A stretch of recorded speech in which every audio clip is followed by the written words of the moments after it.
Amazing facts, ஆச்சரியமான உண்மைகள் ஊழியங்கள் வழங்கும் தானியேல் மற்றும் வெளிப்படுத்தலின் தீர்க்க தரிசனங்கள் தொடர் வேதபாட வரிசை கூட்டங்களுக்கு உங்களை அன்போடு இயேசுவின் நாமத்தில் வரவேற்கின்றோம்.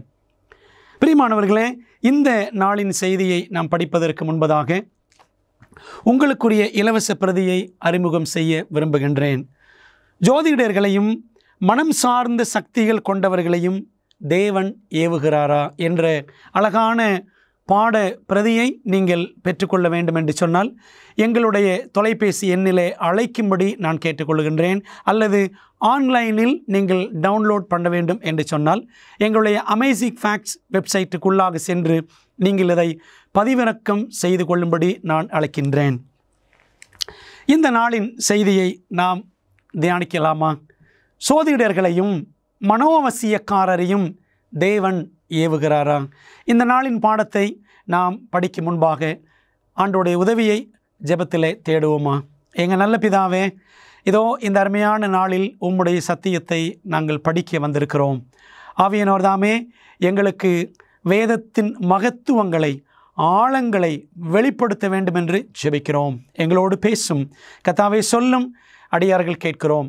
இயேசுவின் நாமத்தில் ஜெபிக்கிறோம் நல்ல பிதாவே, ஆமென். இஸ்ரவேல் தேசத்துக்கும் யூதா தேசத்துக்கும் பொதுவான எதிரி யார் என்றால் சீரியா தேசம். அந்த சீரியா தேசத்தில் ராமோத் கிலெயாத் என்ற ஒரு பட்டணம் இருந்தது. அந்த பட்டணத்தை பிடிப்பதற்காக ஆகாப் அரசன் அவன் முயற்சிக்கிறான். அவன் இஸ்ரவேலின் அரசன். அவன் தனக்கு துணையாக யூதாவின் அரசனான யோசபாத்தை அவன் அழைத்து கொண்டான்.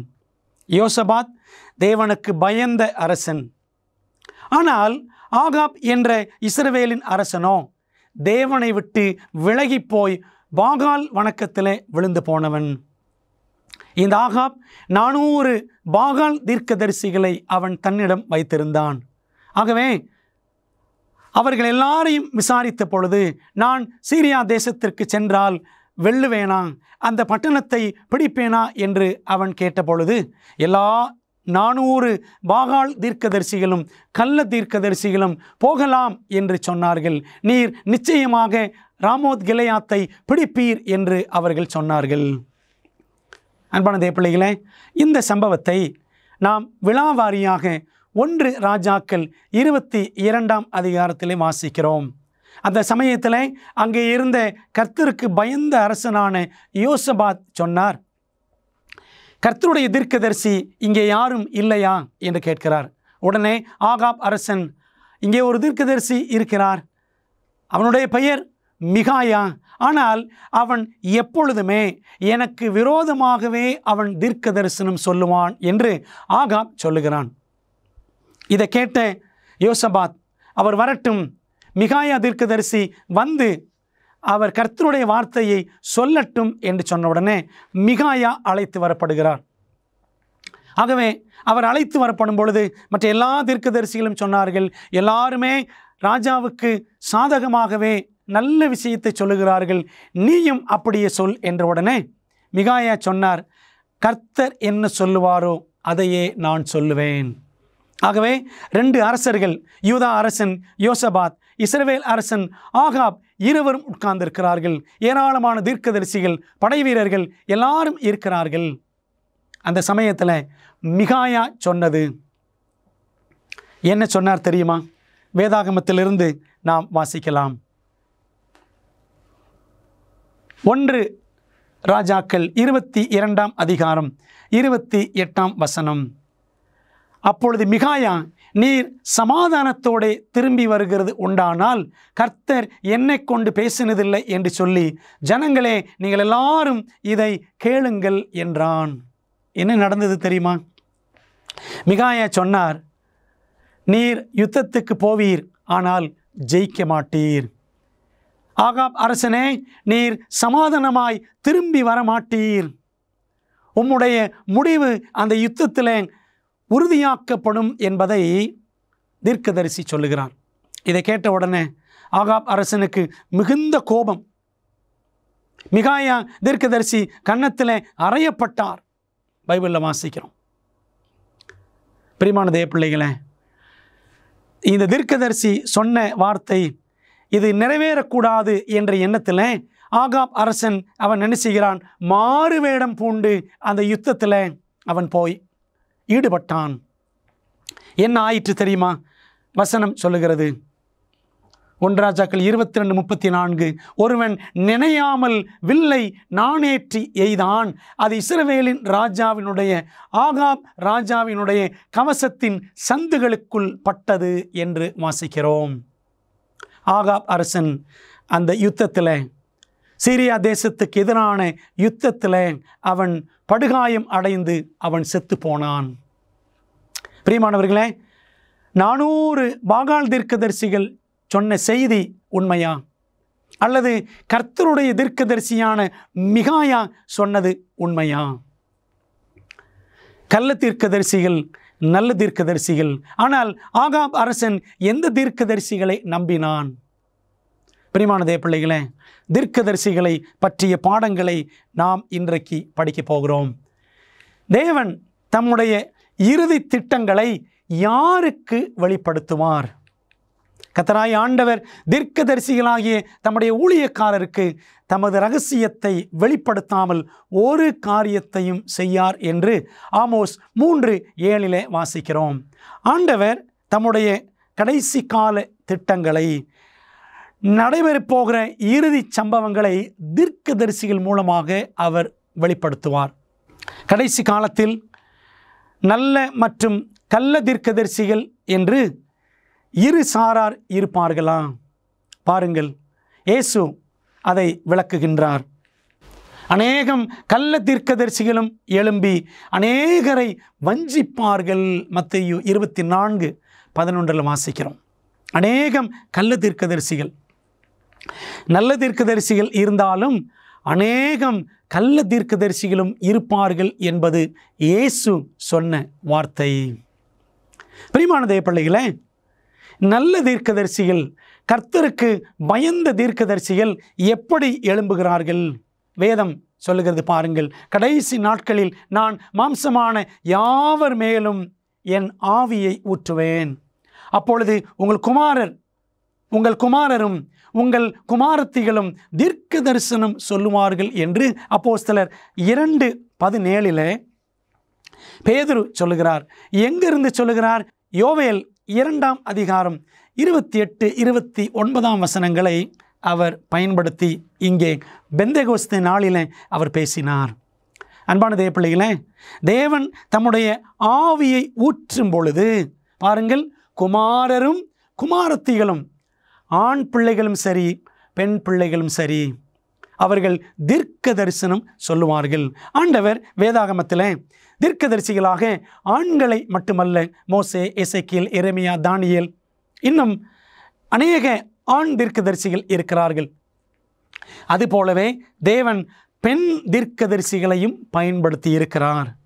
பாருங்கள், ஆரோனின் சகோதரியாகிய மிரியாம் என்னும் தீர்க்கதரிசியானவளும் தன் கையிலே தம்புரை எடுத்துக்கொண்டாள் என்று வாசிக்கிறோம். ஆரோனின் சகோதரி மிரியாம் என்பவள், அவள் தீர்க்கதரிசியானவள், ப்ராஃபட்டஸ் என்று வேதாகமம் யாத்திராகமம் 15:20 சொல்லுகிறது. அது மட்டுமல்ல, லூக்கா 2:36 ஆண்டவர் இயேசு கிறிஸ்து பிறக்கக்கூடிய காலகட்டத்தில் ஆசேருடைய கோத்திரத்தாலும் வானுவேலின் குமாரத்தியுமாகிய அன்னாள் என்னும் ஒரு வயதான தீர்க்கதரிசி இருந்தால், வயது முதிர்ந்த ஒரு பெண்மணி தீர்க்கதரிசியாக இருந்தால் என்று லூக்கா 2:36 வாசிக்கிறோம். அதே போல பாருங்கள், அப்போஸ்தலர் 21:8 மறுநாளிலே பவுலை சேர்ந்தவர்களாகிய நாங்கள் புறப்பட்டு செசரியா பட்டணத்துக்கு வந்து 7 பேரில் ஒருவனாகிய பிலிப் என்னும் சுவிசேஷகனுடைய வீட்டிலே பிரவேசித்து அவனிடத்தில் தங்கினோம். பிலிப் என்ற டீக்கன், அப்போஸ்தலர் 6ஆம் அதிகாரத்தில் வாசிக்கிறோம் அல்லவா, 7 உதவிக்காரர். அதில் ஒருவர் யார் என்றால் பிலிப். அவருடைய குடும்பத்தில் தீர்க்க தரிசனம் சொல்லுகிற கன்னியாஸ்திரிகளாகிய 4 குமாரத்திகள் அவனுக்கு இருந்தார்கள் என்று அப்போஸ்தலர் 8 மற்றும் 9ஆம் வசனங்கள் சொல்லுகின்றன. அன்பானவர்களே, மிரியாம் என்ற பெண் தீர்க்கதரிசி, அன்னாள் என்ற பெண் தீர்க்கதரிசி, பிலிப்பு என்ற டீக்கனுக்கு இருந்த 4 குமார்த்திகள் அவர்கள் பெண் தீர்க்கதரிசிகளாக இருந்தார்கள். ஆகவே வேதாகமம் ஆண்களை மட்டுமல்ல பெண்களையும் தீர்க்கதரிசிகளாக நமக்கு தெரியப்படுத்துகிறது. பரிசுத்த ஆவியானவர் ஆண்களை மட்டுமல்ல பெண்களையும் தீர்க்கதரிசிகளாக வேதாகம காலகட்டங்களில் பயன்படுத்தி இருக்கிறார் என்று நாம் படிக்கின்றோம். எப்படிப்பட்ட கள்ள தீர்க்கதரிசிகள் குறிப்பிடத்தக்க விதத்தில் வேதத்தில் கண்டனம் செய்யப்படுகிறார்கள். இன்றைக்கு எதிர்காலத்தை சொல்லுகிறவர்களை, நல்ல காலம் பிறக்கும் நல்ல காலம் பிறக்கும் என்று சொல்லுகிறவர்களை, நீங்கள் நன்றாயிருப்பீர்கள் என்று சொல்லுகிறவர்களைத்தான் நாம் நமக்கு தீர்க்கதரிசிகளாக இருக்க வேண்டும் என்று விரும்புகிறோம். அவர்களை நாம் எப்படி சொல்லலாம் என்றால், பாருங்கள், குறி சொல்லுகிறவன், அதிர்ஷ்டம் பார்க்கிறவன், உபாகமம் 18:10. இப்படிப்பட்டவர்களை வேதாகமம் கண்டிக்கிறது. குறி சொல்லுகிறவர்களை தேட வேண்டாம், நாம் தேடுகிறோம் அல்லவா. நாள் பார்க்கிறவன், ஜோதிடர், ஜோசியம் பார்க்கிறவர்கள், கிளி ஜோசியம், எலி ஜோசியம் உங்களுக்கு தெரியுமா? குற்றாலம் பகுதிக்கு நீங்கள் போனீங்க அப்படின்னா அந்த மெயின் ஃபால்ஸ் பக்கத்தில் கிளி ஜோசியம் மட்டுமல்ல எலி ஜோசியமும் இருக்கிறது. வெள்ளை எலிகளை வைத்து ஜோசியம் சொல்லுவார்கள். தேவன் அதை கண்டிக்கிறார். அஞ்சனம் பார்க்கிறவன், மந்திரவாதிகளை தேடி போவது. இன்னைக்கு கேரளாவில் இந்த மந்திரம், சூனியம் எல்லாம் பிரபலமாக கொடிகட்டி பறக்கிறது. உபாகமம் 18:11 தேவன் அதை கண்டிக்கிறார். சூனியக்காரனும், அதாவது வசியம் பண்ணக்கூடிய, மந்திர தந்திரங்கள் பண்ணக்கூடிய ஆண் மந்திரவாதியை சூனியக்காரன் என்று சொல்வார்கள். பெண் மந்திரவாதியை சூனியக்காரி என்று சொல்வார்கள். இவர்களையும் ஆண்டவர் கண்டனம் பண்ணுகிறார். உபாகமம் 18:10. மாயவித்தைக்காரனும், மெஜிஷியன், வசீகரம் செய்யக்கூடியவன், இந்த கூட்டத்தையும் தேவன் கண்டிக்கிறார். உபாகமம் 18:11. செத்தவர்களிடத்தில் குறி கேட்பவர், அதாவது மரித்து போனவர்களுடைய ஆவிகளை வரவைத்து அவர்களோடு பேச வைக்கிறவர்களை மீடியம் என்று சொல்வார்கள். பைபிளில் செத்தவர்களிடத்தில் குறி கேட்பவர், ஆவிகளுடன் பேசுபவர் என்று நாம் உபாகமம் 18:11 வாசிக்கிறோம். சவுல் கதையிலே படித்தோம் அல்லவா. ஆகவே இந்த வகையறாவையும் தேவன் நாம் தொடர்பு கொள்ளக்கூடாது என்பதை கண்டிக்கின்றார். சன்னதக்காரனும் என்று வாசிக்கிறோம். சன்னதம் கேட்டல் என்று சொல்வார்கள். ஆவிகளிடத்திலே போய் விவரங்களை அறிய முயற்சித்தல். அப்படி உதவக்கூடியவனுக்கு சன்னதக்காரன், ஆண் சூனியக்காரன் என்பதாகவும் வேதத்திலே ஒரு பெயர் இருக்கிறது. உபாகமம் 18:11 தேவன் இதையும் கண்டிக்கிறார். செத்தவர்களிடத்தில் குறி கேட்கிறவன், மரித்தவர்களிடத்தில் பேசுகிறவன், இப்படி ஒவ்வொரு வகையையும் ஆண்டவர் தனித்தனியாக பிரித்து காட்டுகிறார். ஆங்கிலத்தில் நெக்ரோமான்சர் என்று சொல்லுவார்கள். பிரியமான தேவப்பிள்ளைகளே, எதிர்காலத்தை அறிய வேண்டுமா? இதைத்தான் மக்களுக்கு முக்கியப்படுத்தி நீங்கள் எப்படி இருப்பீர்கள், உங்கள் பெண் மாப்பிள்ளை எப்படி அமைவார், வெளிநாட்டுக்கு போவீர்களா, வாழ்க்கையிலே முன்னேற்றம் அடைவீர்களா, இந்த எண்ணங்களை முக்கியப்படுத்தி குறிகாரர்களை, ஜோசியக்காரர்களை தேடக்கூடிய வாஞ்சை மக்களுக்கு அதிகமாக இருக்கிறது. ஆனால் தேவன் இப்படிப்பட்ட கூட்டத்தார் எல்லாரையும் வேதாகமத்தில் கடுமையாக சாடி இருக்கிறதை நாம் பார்க்கிறோம். ஆனால் தேவனுடைய பிள்ளைகளுக்கு தேவன் கொடுத்திருக்கிற ஒரு விசேஷித்த வரம் பற்றி நாம் படிக்க வேண்டும். தேவனுடைய கடைசி கால திருச்சபை தீர்க்க தரிசன வரத்தை உடையதாக இருக்குமா? ஆண்டவர் இதுவரைக்கும் பார்த்த அந்த கூட்டங்கள், இந்த கூட்டத்தாரை எல்லாம் நம்ப வேண்டாம் என்று சொல்லிவிட்டார். அப்படியானால் சபைக்கு தேவன் வைத்திருக்கிற மெய்யான வரம் என்ன? பாருங்கள், வெளிப்படுத்தல் 12:17 நாம் அடிக்கடி பார்த்த வசனம். அப்பொழுது வலுசர்ப்பமானது பிசாசானது ஸ்திரீயின் மேல், தேவனுடைய திருச்சபையின் மேல் கோபம் கொண்டு தேவனுடைய கற்பனைகளை கைக்கொள்ளுகிறவர்களும் இயேசு கிறிஸ்துவை குறித்து சாட்சியை உடையவர்களுமாகிய அவளுடைய சந்ததியான மற்றவர்களுடனே யுத்தம் பண்ண போயிற்று என்று வெளிப்படுத்தல் 12:17 வாசிக்கிறோம். ஆண்டவர் இயேசு கிறிஸ்துவனுடைய மெய்யான திருச்சபை, அந்த மெய்யான திருச்சபையின் மீதமான சந்ததியோடு யுத்தம் பண்ணுவதற்காக சாத்தான் அவன் கோபம் கொண்டு செயல்படுகிறான். ஏன் தெரியுமா? அந்த தேவனுடைய மெய்யான திருச்சபையில் 2 விஷயங்கள் பிசாசுக்கு மிகவும் பிடிக்காதவை. ஒன்று, அவர்கள் கற்பனைகளை கைக்கொள்ளுகிறார்கள். கற்பனைகள் பிசாசுக்கு பிடிக்கவே பிடிக்காது. இரண்டாவது, தேவனுடைய கடைசி கால திருச்சபை இயேசு கிறிஸ்துவை குறித்த சாட்சியை பெற்றிருக்கும். அது என்ன? வேதாகமமே நமக்கு விளக்கம் கொடுக்கட்டும். வாசிக்கிறோம் பாருங்கள். வெளிப்படுத்தல் 19:10 இயேசுவை பற்றின சாட்சி தீர்க்க தரிசனத்தின் ஆவியாய் இருக்கிறது. The testimony of Jesus Christ is the spirit of prophecy என்று நாம் அழகாக வாசிக்கிறோம். இயேசுவை குறித்த சாட்சி என்றால் தீர்க்க தரிசன ஆவி.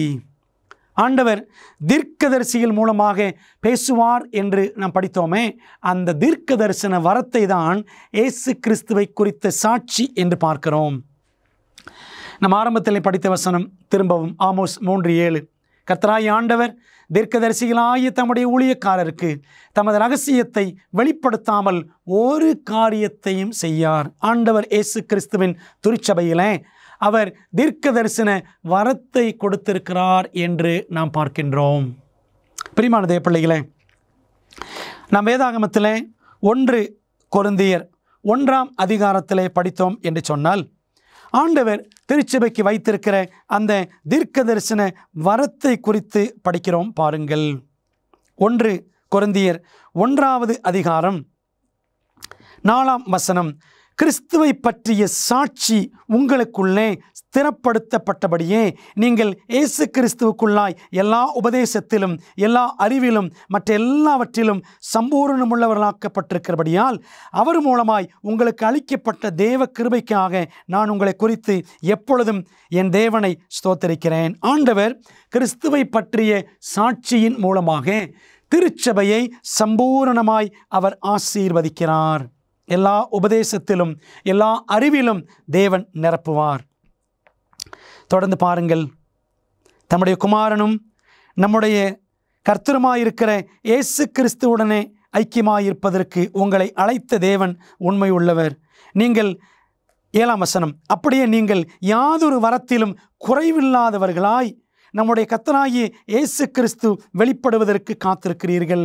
எந்த வரத்திலும் திருச்சபை குறைவுபட்டு இருக்கக்கூடாது என்று கண்ட ஆண்டவர் கடைசி கால திருச்சபையில் அவர் என்ன கொடுக்கிறார்? தீர்க்க தரிசன வரத்தை கொடுக்கிறார். கடைசி கால சபையில் மட்டுமா? யுகங்கள் நெடுகிலும் தேவன் தம்முடைய திருச்சபைக்கு தீர்க்க தரிசன வரத்தை, தீர்க்கதரிசிகளை கொடுத்திருக்கிறார். பாருங்கள், மோசே இஸ்ரவேல் மக்களுக்கு தீர்க்கதரிசியாக தேவன் வைத்திருந்தார். ஓசியா புத்தகத்தில் நீங்கள் 12:13 படித்து பாருங்கள். அந்த வசனம் மிக அழகாக சொல்லுகிற ஒரு நல்ல விஷயம் என்னவென்று சொன்னால், இஸ்ரவேல் மக்களை தேவன் தீர்க்கதரிசியினால் வழி நடத்தினார். ஓசியா 12:13 கர்த்தர் ஒரு தீர்க்கதரிசியை கொண்டு இஸ்ரவேலை எகிப்திலிருந்து புறப்பட பண்ணினார், தீர்க்கதரிசியினால் காக்கப்பட்டான் என்று வாசிக்கிறோம். ஆகவே தீர்க்கதரிசிகளின் ஊழியத்தை கொண்டு ஆண்டவர் திருச்சபையை காக்கிறார், திருச்சபையை நடத்துகிறார். மல்கியா 4:5 இதோ கர்த்தருடைய பெரிதும் பயங்கரமான நாள் வருகிறதற்கு முன்னே, அவருடைய 2ஆம் வருகைக்கு முன்னே நான் உங்களிடத்திற்கு எலியா தீர்க்கதரிசியை அனுப்புகிறேன். பார்த்தீங்களா? ஆண்டவர் கடைசி நாட்களுக்கு முன்பாக, அவருடைய வருகைக்கு முன்பாக ஆண்டவர் என்ன செய்வாரா? எலியா தீர்க்கதரிசியை அனுப்புகிறேன் என்கிறார். அப்படியானால் எலியா மீண்டும் இறங்கி வருவாரா? அப்படி அல்ல. தேவன் எலியாவின் ஆவியும் பலமும் உடைய தம்முடைய தீர்க்கதரிசிகளை எழுப்புவார் என்பதுதான் பொருள். பிரியமான தேவ பிள்ளைகளே, அப்படியானால் ஒரு உண்மையான தீர்க்கதரிசியிடம் தேவன் என்னென்ன விதங்களில் பேசுகிறார்? தீர்க்கதரிசிகளை தேவன் எழுப்புகிறாரே, அனுப்புகிறாரே, அவர்களை கொண்டு ஆண்டவர் எப்படியெல்லாம் பேசுவார்? என்னாகமம் 12ஆம் அதிகாரம் 6, 8ஆம் வசனங்கள். உங்களுக்குள்ளே ஒருவன் தீர்க்கதரிசியாய் இருந்தால் கர்த்தராகிய நான் தரிசனத்தில் என்னை அவனுக்கு வெளிப்படுத்தி சொப்பனத்தில் அவனோடே பேசுவேன், முகமுகமாகவும் பிரத்யட்சமாகவும் பேசுகிறேன். ஆண்டவர் எப்படி பேசுவார்? ஒரு தீர்க்கதரிசி மூலமாக தரிசனத்திலே பேசுவார். தரிசனம் என்றால் வேலை செய்யும் பொழுது, பிரயாணம் பண்ணும் பொழுது, அமர்ந்திருக்கும் பொழுது, பகலில் எந்த நேரமானாலும் தேவன் கொடுப்பது தான் தரிசனம். சொப்பனம் என்பது இரவிலே உறக்கத்தில் இருக்கும் பொழுது தேவன் கொடுப்பது சொப்பனம். அப்போ ஆண்டவர் விஷன் அண்ட் ட்ரீம், மேலும் முகமுகமாக டைரக்டாகவும் ஆண்டவர் நிச்சயவாரான் தம்முடைய தீர்க்கதரிசிகளோடு அவர் பேசுவார். மட்டுமல்ல, என்னோட பேசின தூதன் திரும்பி வந்து நித்திரை பண்ணுகிற ஒருவனை எழுப்புவது போல் என்னை எழுப்பி. சகரியா 4:1 வாசிக்கிறோம். சகரியா தீர்க்கதரிசியோடு ஆண்டவர் என்ன செய்தாராம்? தூதன் மூலமாக பேசினார். ஆகவே ஒரு தீர்க்கதரிசி என்றால் அவர் மூலம் தேவன் தரிசனம், சொப்பனம், முகமுகமாக தூதர்கள் மூலமாக பேசுவாராம். பிரியமான தேவப்பிள்ளைகளே, கடைசி கால திருச்சபை கற்பனைகளை கைக்கொள்ளும். அது தீர்க்க தரிசன வரத்தை பெற்றிருக்கும்.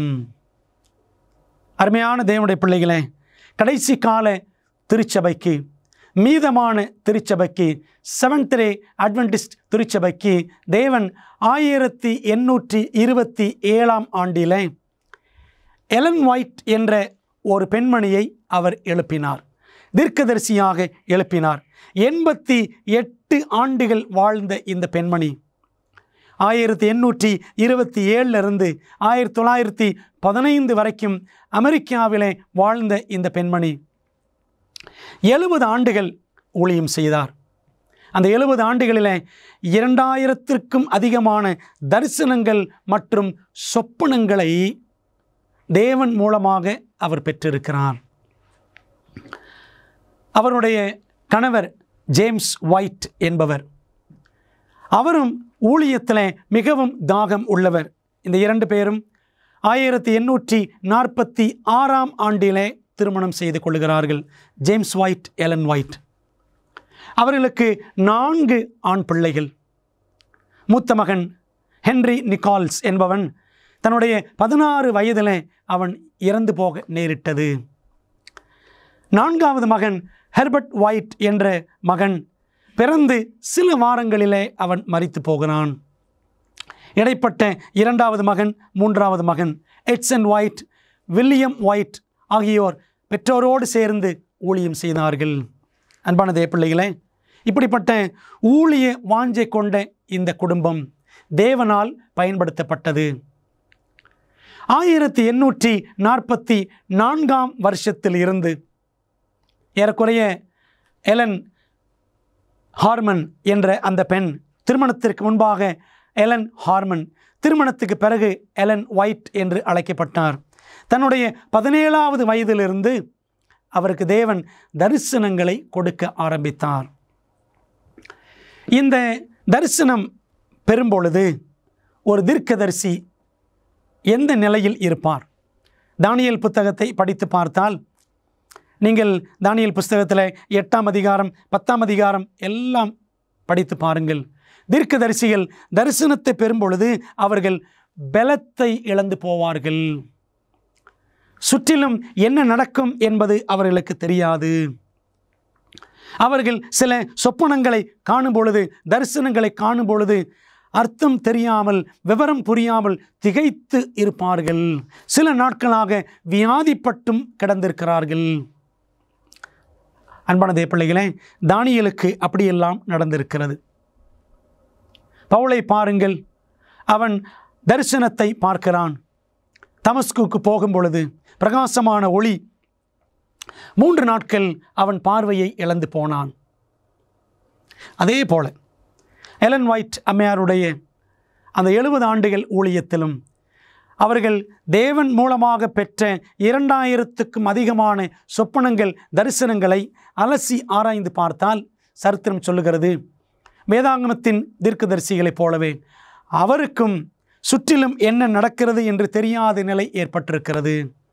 பிரயாணம் செய்யும் பொழுது, ஆலயத்தில் இருக்கும் பொழுது, பேசிக்கொண்டிருக்கும் பொழுது, அமர்ந்திருக்கும் பொழுது, சாய்ந்த நிலையிலே பேசிக்கொண்டிருந்த காலகட்டங்களில், இப்படி எல்லா நேரங்களிலும் தேவன் அவருக்கு தரிசனங்களை கொடுத்திருக்கிறார்.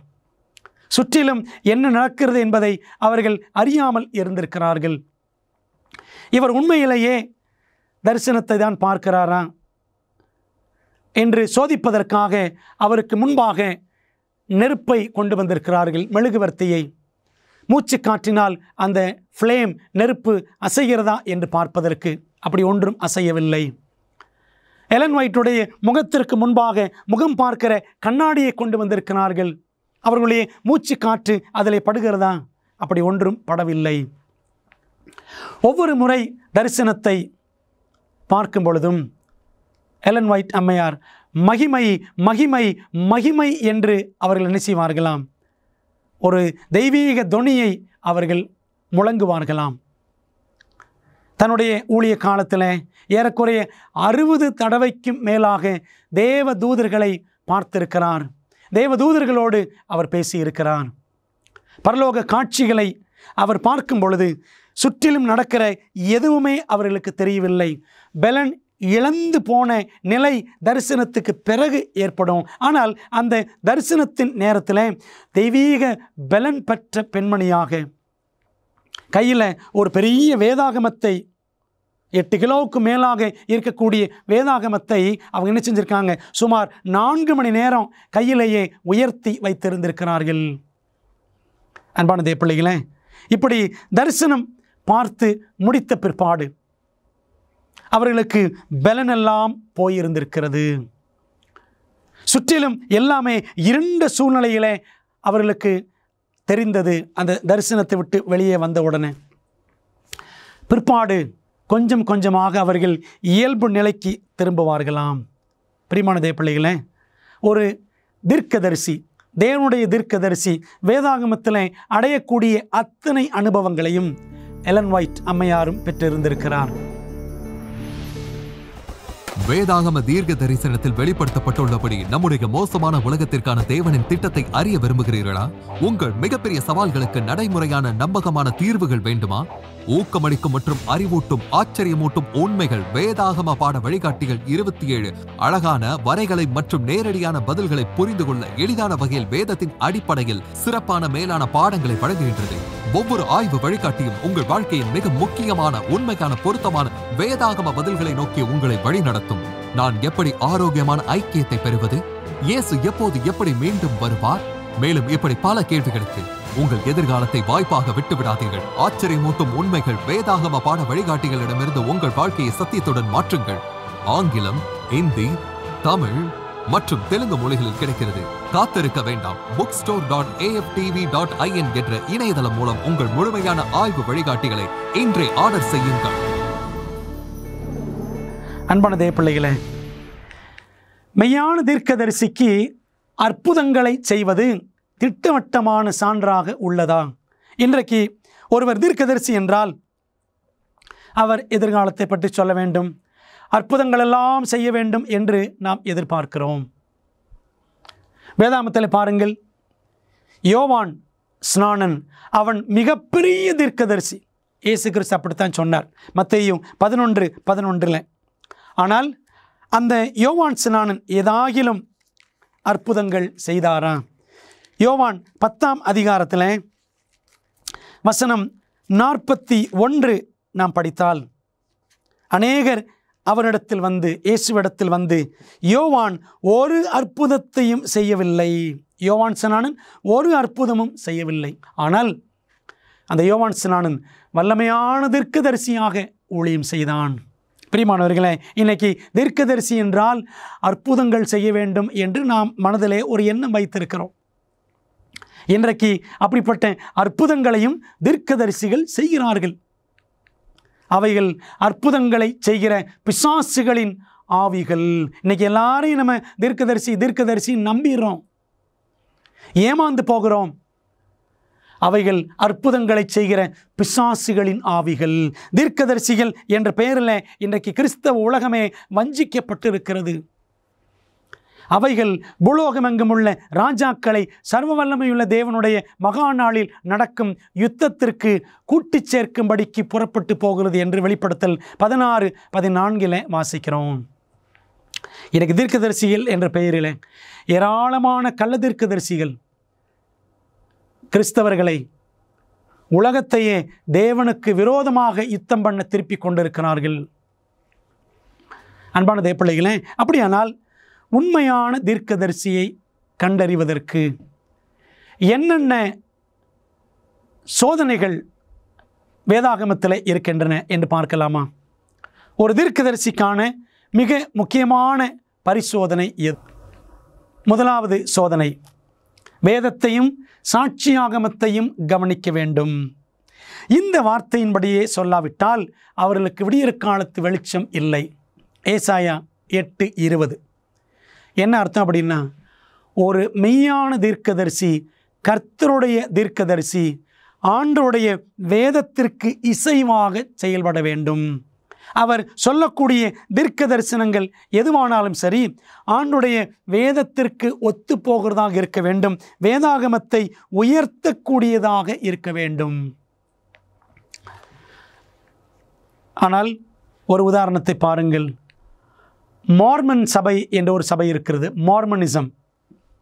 அதில் ஜோசப் ஸ்மித் என்பவர்தான் மிகவும் மதிக்கப்படத்தக்கவராக விளங்குகிறார். இவருடைய தகவல்கள் வேதாகமத்தை விட உயர்ந்தவை என்று அவரே சொன்னாராம். பைபிளை காட்டிலும் மேன்மையான காரியங்களை சொல்லுகிறேன் என்று அவர் சொல்லியிருக்கிறார். கள்ள தீர்க்கதரிசி. பிரியமான தேவப்பிள்ளைகளே, கர்த்தருடைய தீர்க்கதரிசி என்றால் வேதாகமத்தை உயர்த்த வேண்டும். மாபெரும் இறுதி வஞ்சகமானது நம்முன் விரைவில் வெளிப்பட உள்ளது. நமது கண்களுக்கு முன்பாக அந்த கிறிஸ்து அவனது ஆச்சரியமான செயல்களை செய்யவிருக்கிறான். போலியான அந்த அற்புதங்கள் உண்மைக்கு மிகவும் ஒத்ததாக காணப்படும். பரிசுத்த வேத வாக்கியங்களினால் மட்டுமே அந்த வித்தியாசத்தை வேறுபடுத்தி பார்க்க முடியும்.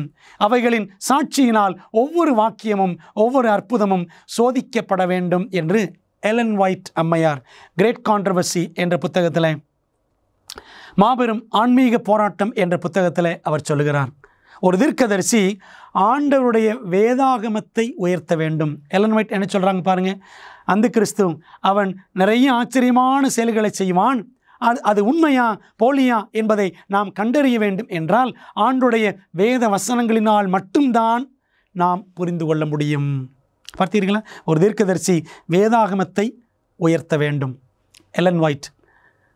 இன்னும் அநேக புஸ்தகங்களில் அவர்கள் எழுதியிருக்கிற சுமார் 100க்கும் அதிகமான புத்தகங்களில் வேதாகமத்தை உயர்த்தி பிடித்திருக்கிறார்.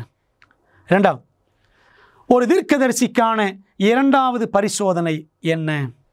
வேதம் சொல்லுகிறது பாருங்கள்.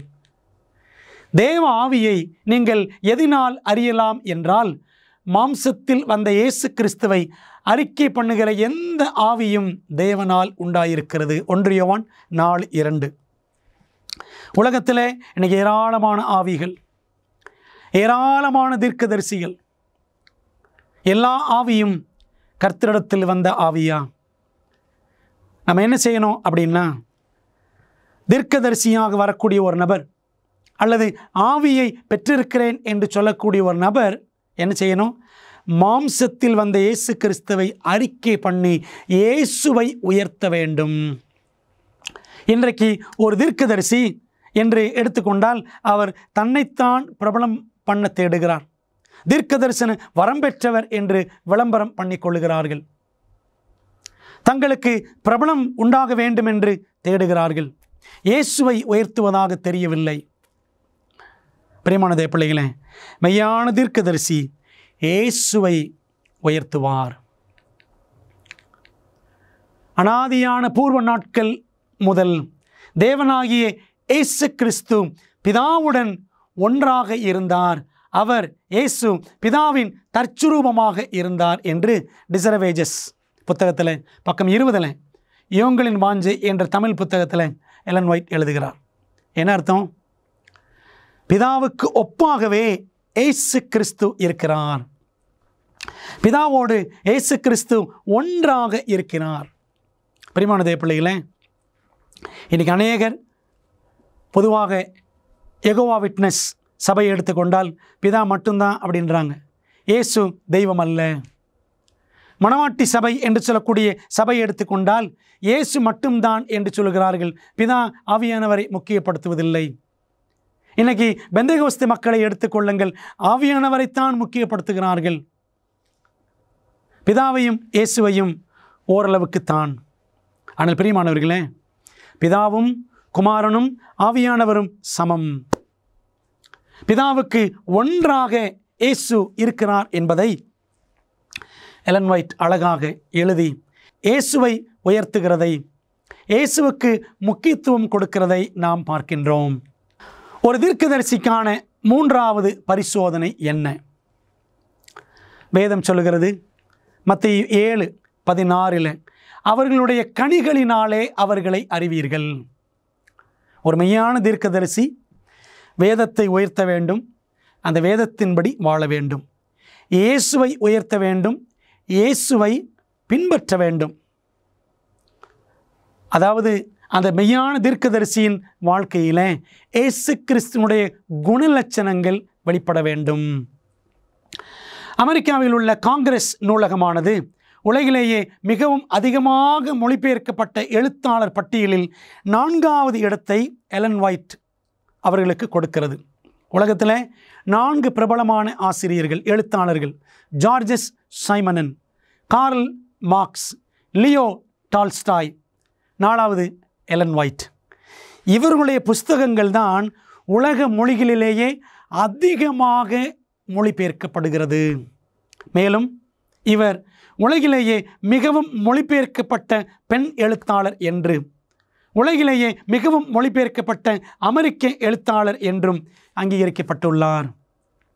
உலகத்திலேயே அதிகமாக எலன் ஒயிட் புஸ்தகங்கள் மொழிபெயர்க்கப்படுகிறது. அந்த 4 எழுத்தாளர்களில் 4வதாக எலன் ஒயிட். அமெரிக்காவிலே 20 தலைசிறந்த பெண் எழுத்தாளர்களில் எலன் ஒயிட்டும் ஒருவராக கணக்கிடப்பட்டிருக்கிறார். பிரியமான தேவ பிள்ளைகளே, இதெல்லாம் சரித்திரபூர்வமான உண்மை. பெர்னா சர்வே என்ற ஒரு கணக்கெடுப்பில், பெர்னா சர்வே, அதில் பார்க்குறோம் மிக அதிகமான செல்வாக்கை பெற்ற எழுத்தாளர்கள் மற்றும் புத்தகங்கள் என்ற கணக்கெடுப்பில் 2005ஆம் ஆண்டில் அது நடக்கிறது. ஏறத்தாழ 40 போதகர்கள் பல எழுத்தாளர்களுடன் போட்டியிட்டனர். இதில் வர்த்தக ஆலோசகரான ஜேம்ஸ் கொலின்ஸ், செமினரி பேராசிரியர் டாம் ரெய்னர், 19ஆம் நூற்றாண்டின் செவன்த் டே அட்வென்டிஸ்டுகளில் முக்கிய நபரான எலன் ஒயிட் மற்றும் போதகர் ஜான் ஆட்பர்க் ஆகியோரும் உள்ளடங்குவர்.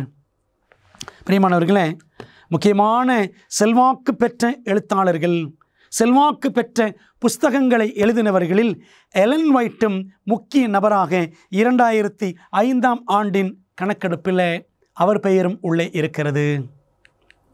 அன்பான தேவ பிள்ளைகளே, எலன் ஒயிட் எழுதியிருக்கிற விஷயங்கள் ஏராளமான விஷயங்கள், கல்வியை குறித்தும், வருங்கால சம்பவங்களை குறித்தும், பரலோகத்தை குறித்தும், ஆரோக்கியம் குறித்தும், குடும்பம் குறித்தும், பைபிள் குறித்தும் ஏராளம் எழுதியிருக்கிறார்கள். அவர்களை கொண்டு தேவன் செய்த ஊழியத்து நிமித்தம் இன்னைக்கு உலகம் முழுவதும் இந்த அட்வென்டிஸ்ட் ஸ்தாபனத்தில் கல்வித்துறையில் 6966 பள்ளிகள் இயங்குகின்றன. சுகாதாரத்துறை, ஆரோக்கியத்தை பற்றி அவ்வளவு அருமையாக எலன் ஒயிட் மூலம் தேவன் அற்புதமான புஸ்தகங்களை கொடுத்திருக்கிறார். சுகாதாரத்துறையில் 167 மருத்துவமனைகள் மற்றும் சுகாதார மையங்கள் உலகம் முழுவதும் இயங்குகின்றன.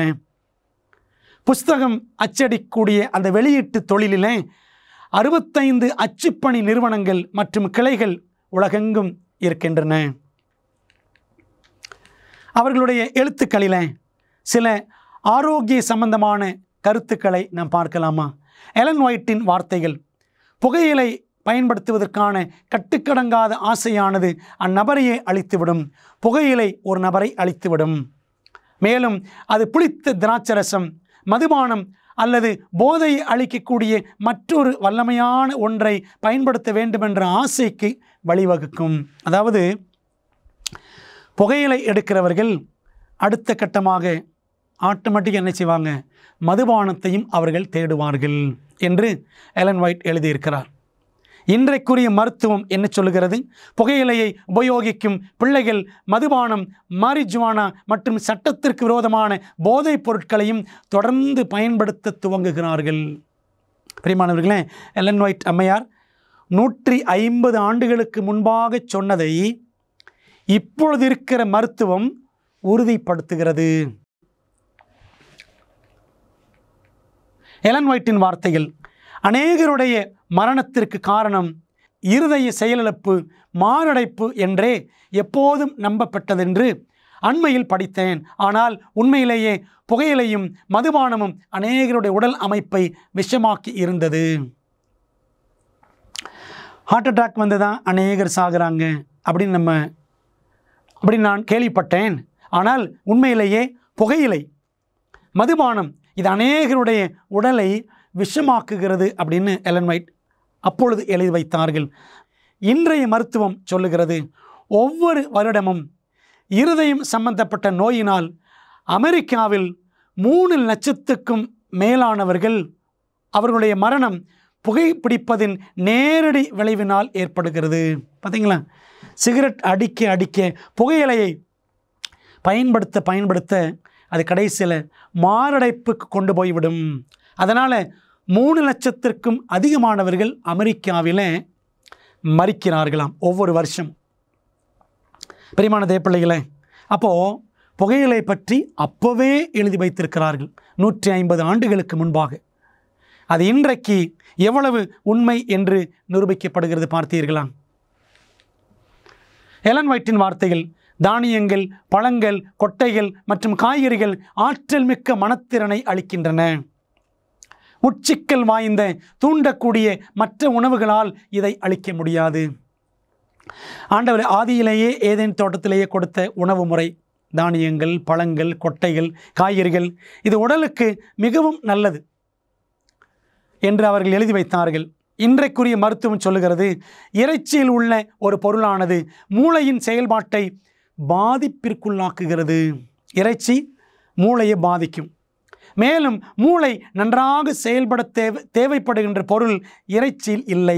மூளைக்கு வேண்டிய நல்ல ஊட்டச்சத்துக்கள் இறைச்சியிலே இல்லை என்று இன்றைக்குரிய மருத்துவம் சொல்லுகிறது. அதனால தான் பாருங்கள், இன்றைக்கி எங்கே போனாலும் ஆரோக்கியம் சம்பந்தமாக எல்லாரும் பேச ஆரம்பிச்சிட்டாங்க.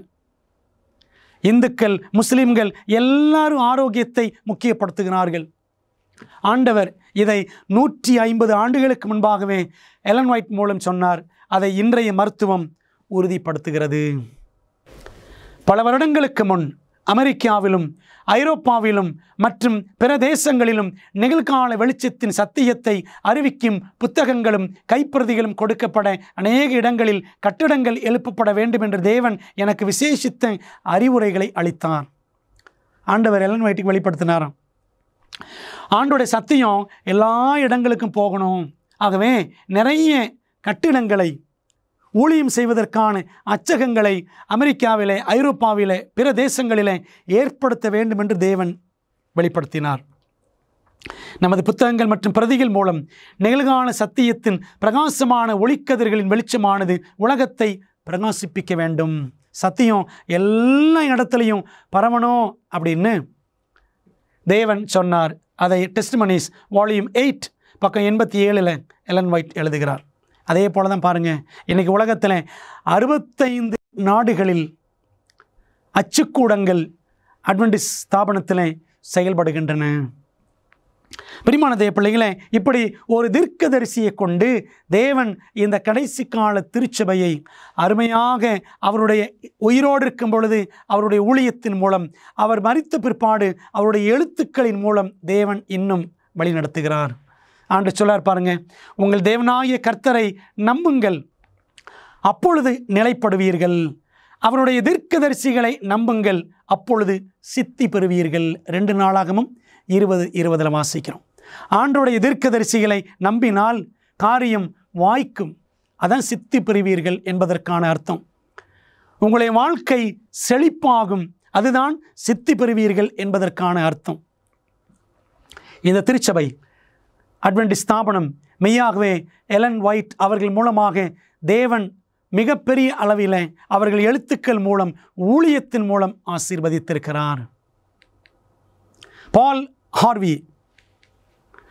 ஹார்வி அமெரிக்காவில் மிக பிரபலமான கிறிஸ்தவ வானொலி பேச்சாளர்.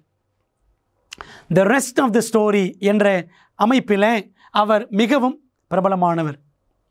அவர் எலன் ஒயிட் பற்றி சொல்லுகிறார். இவர் ஒரு வேறு சபையைச் சேர்ந்த கிறிஸ்தவர். அவர் சொல்லார் பாருங்க, எலன் ஒயிட்டுடைய எழுத்துக்கள் 148 மொழிகளில் மொழிபெயர்க்கப்பட்டுள்ளது.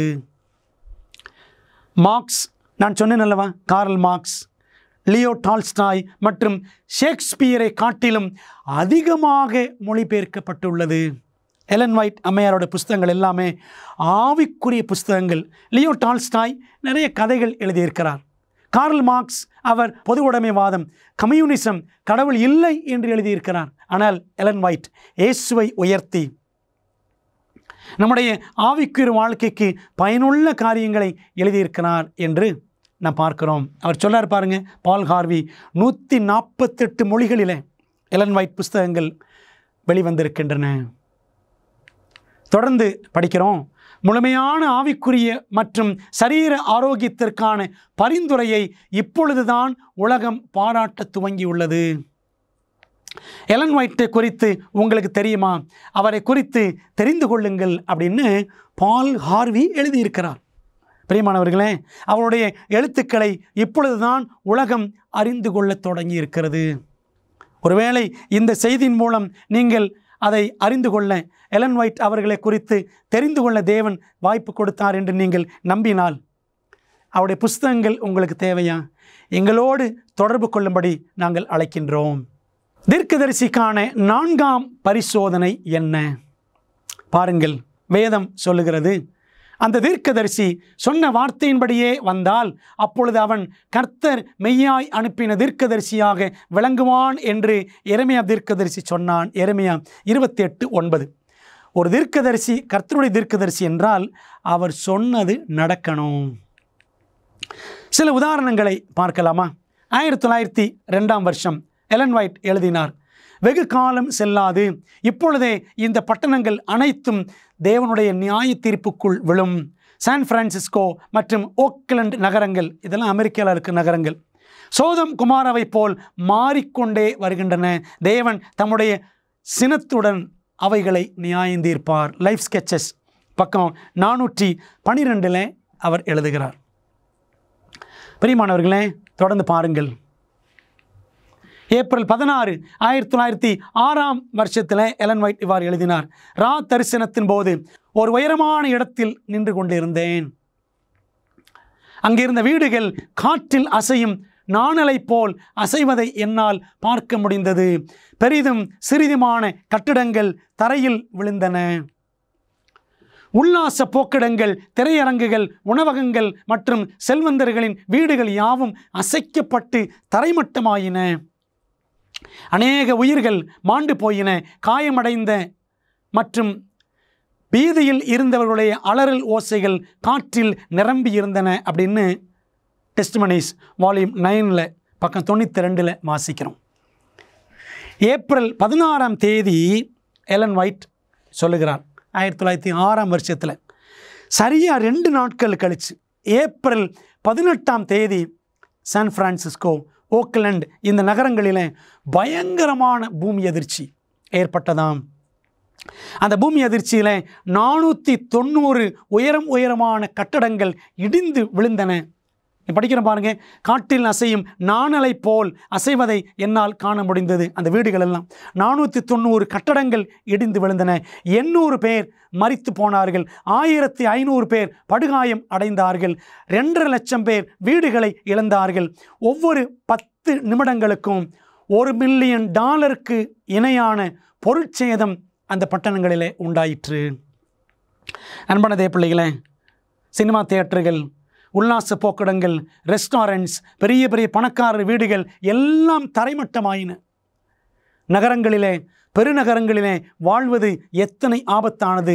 எலன் ஒயிட் எழுதியிருக்கிறாங்க, பெரிய பெரிய நகரங்களில் தேவனுடைய நியாய தீர்ப்புகள் சீக்கிரமாய் விழும் என்று சொன்னாரே, அப்படியே நடந்துச்சு. பிரியமானவர்களே, ஒருமுறை நான் நியூயார்க் நகரத்தில் இருக்கையில் ராதரிசனத்தில் இருந்தேன். அப்பொழுது கட்டிடங்களின் ஒவ்வொரு தளமும் வானம் வரை எழும்புவதை காண அழைக்கப்பட்டேன். உயரமான கட்டடங்கள் எல்லாம் கட்டுறாங்க.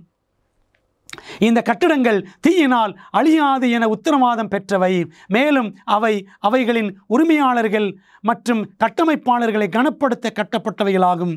கடைசி கால சம்பவங்கள் பக்கம் 113 வாசிக்கிறோம். Last day events. உயரமான கட்டடங்கள் நியூயார்க்கில், அதை யாரும் அழிக்கவே முடியாது என்று பெருமையாக கட்டப்பட்டவை. ஆனால் என்னாச்சு பாருங்க.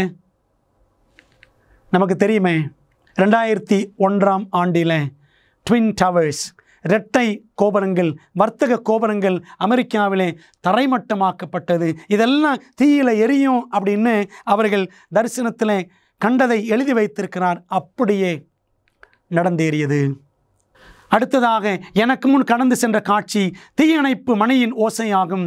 அந்த உயரமான மற்றும் தீயினால் அழியாது என உத்தரவாதம் பெற்ற கட்டடங்களை பார்த்து மக்கள் அவை முற்றிலும் பாதுகாப்பானவை என்றார்கள். மக்கள் சொன்னாங்களா, இந்த கட்டடங்கள்லாம் ஒன்றும் செய்ய முடியாது, அதெல்லாம் ஸ்ட்ராங்காக இருக்குன்னு சொன்னாங்க.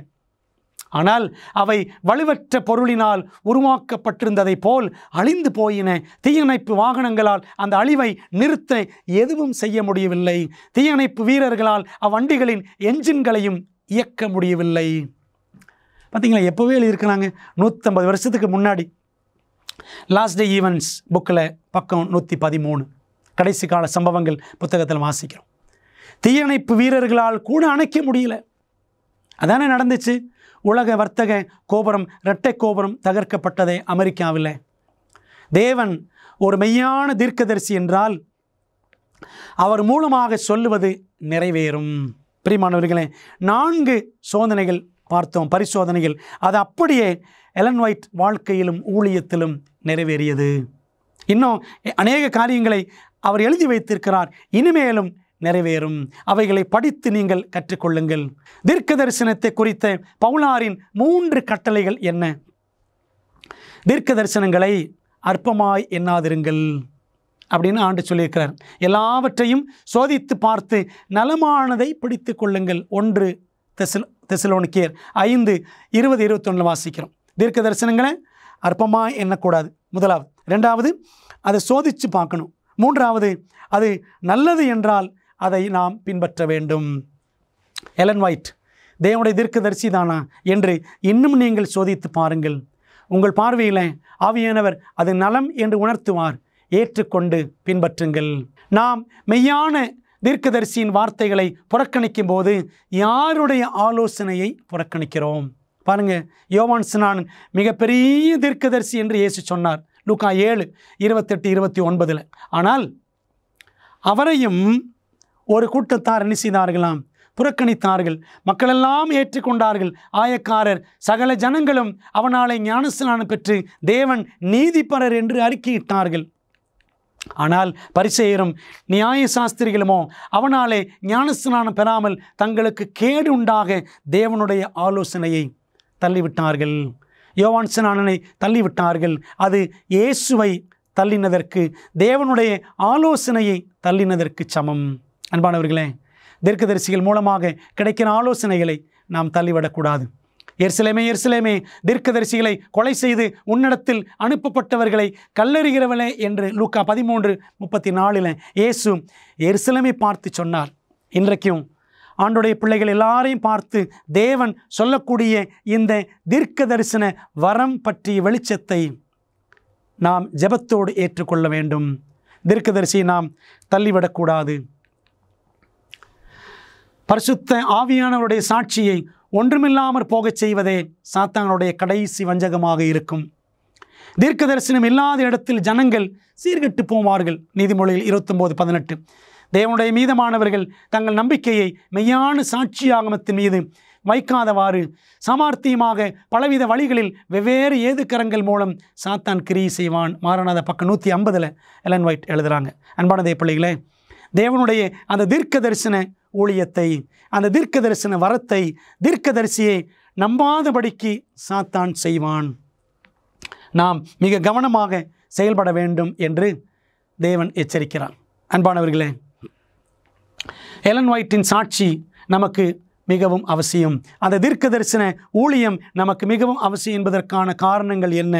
கிறிஸ்துவை உயர்த்துவதற்கும், மாபெரும் ஆன்மீக போராட்டத்தை, கிறிஸ்துவுக்கும் பிசாசுக்கும் இடையிலான போராட்டத்தை புரிந்து கொள்வதற்கும், ஆவிக்குரிய பக்தி சார்ந்த ஆசீர்வாதங்களுக்காகவும், உடல் மற்றும் ஆரோக்கிய நலன்களுக்காகவும், வேதத்தை உயர்த்தவும், சபை ஸ்தாபனங்களில் நல்ல தாக்கத்தை ஏற்படுத்தவும், தீர்க்க தரிசனங்களுக்காக, வருங்கால தீர்க்க தரிசனங்களை புரிந்து கொள்வதற்கும் எலன் ஒயிட் என்ற தீர்க்கதரிசியை தேவன் நமக்கு வரப்பிரசாதமாக கொடுத்திருக்கிறார்.